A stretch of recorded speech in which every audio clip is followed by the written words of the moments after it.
our God, ladies and gentlemen. Praise God, praise God. The first interview that we had in my residence,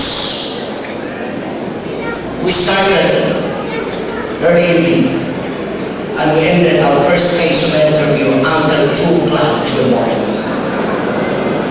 I cannot help but I shed tears. I shed tears, ladies and gentlemen, in the process of our interview. Now, that was Al-Bashir many years ago. When you were in the sea, were you fishing or you were In waktu yang diberi kau adalah when you made an accident? Mereka nakarating kami ito. Ako nililang dito. Imang sinan ko, magpapahapon ko, supaya ako makitaan ko ito, mamunuhan sa matawa. I was moving to an island because we have a plan to strike that day. So, magkabong ko rin mo mapasang loob na yung alon, And in the middle of the ocean there was a big wave. nagkami namin ako. My engine broke down. Piloting. Oh. Yeah. They were about to strike. Piloting. When I was on my trip to do another piracy, bad weather came, big waves struck my boat, and then there was an engine trouble. Then the boat was submerged, half of that.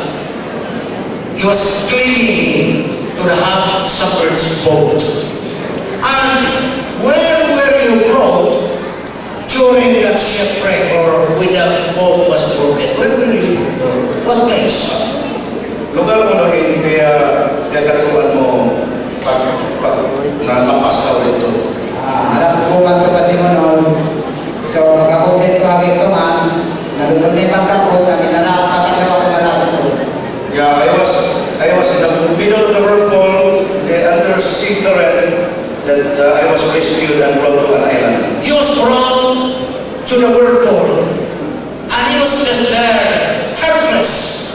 How many days without food and without Wala na pinito. Upatan daw. 4 days I was floating. 4 days.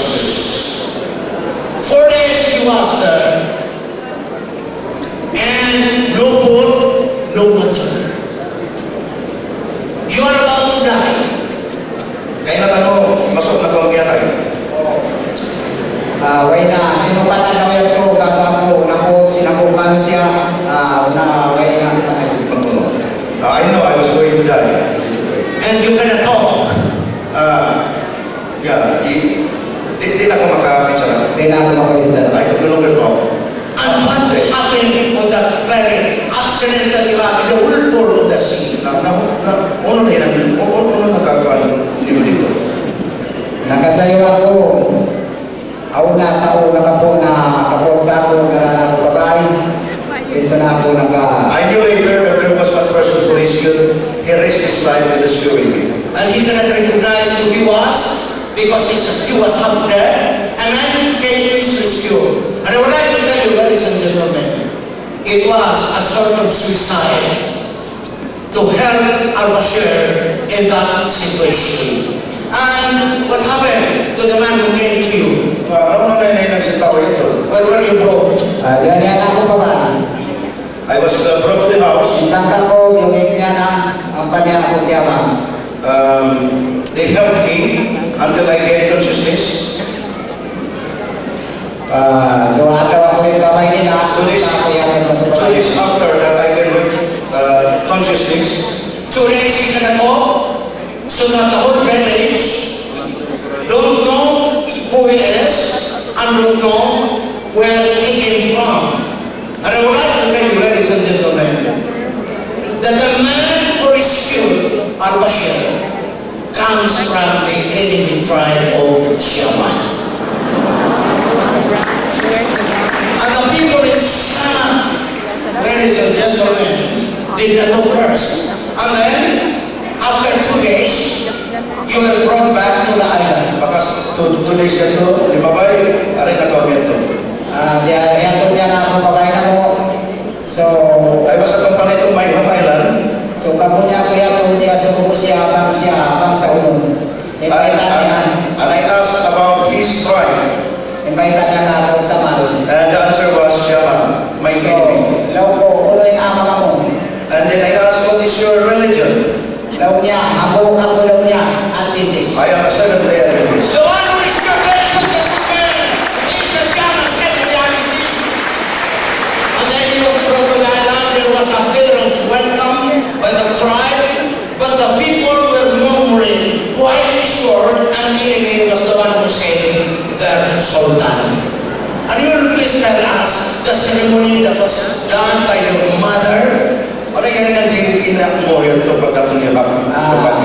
Pagkatong kumatupakano, mga tayo mahod, Apa na rin mo rin may island? intataan sin mga tao ko ng kamat ko. All the letters meet me at the shore.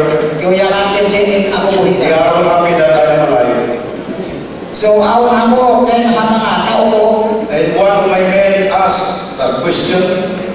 may tako no, in mga tabata ko, taon kasi tao, ako pa ito tala. Why of all people it is the enemy who saved you?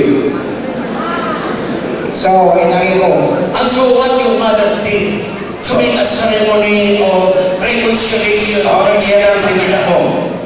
inailan sinilang ko, kawan kami kuway. My mother got a piece of rattan. Yaw din ang kanina mo to, inang ginamot I to. hold one end and the man who saved me on the other end. And the one who rescued took the other end. Pagkubos ang panayari ko And na then my mother cut. And then what did your mother say? inangin niya, kain haan taon ini. Starting today, In kamo mantay mo. these two warring tribe, two people are now brothers. They were claimed as brothers. Half of the Ratan is Al-Bashir, half of the Ratan is the man who rescued him. So they own, according to the mother, they are brothers, ladies and gentlemen. More than brothers. And so, the next time you went to Tongguson, And then, get to Kapuno gusto. So, and you really to Pastor Hernan Guy, Nagpakita nyo. can you please tell us, Pastor Guy, what happened? I was having my revival meeting in Tunggusong when I was informed by the local people, local members of the church that we have a house of present. Our concordant and agreement with the people of Simonol to maintain the purity of the island, we, not belonging to the Islamic faith, should only do our activities on the waters. Beyond the edge of the waters, we can no longer do anything. And then I saw this man, and I was informed that he's a Tauso, so that was a problem.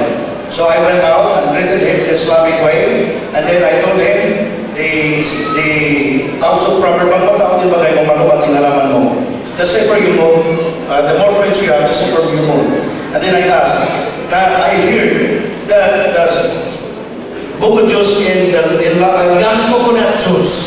young coconut juice in La Island is the sweetest in all the world. And so what did he say? I place a prayer, but usually it is a common because it is water by human blood. And then I asked, can I go and drink of this buko? And then he said, yes. So in 5 minutes, we were already moving towards When you went to the island, with the solar, Victor Yeah, there were 10 of us. 10 of you, the solar. Venezuelans. And then what happened to the village when you arrived there? When you went to Pastor Well, upon arrival, I was the first one to touch the shore. And I made my sujood. Sujood is prostrate to the ground. So what was the reaction of the people? And loudly I prayed. I claimed Islam to Prince Emmanuel. Okay, so what happened to the people? And then, Can you please tell us the people what pagkatapos naman siya, ano pa ninyo,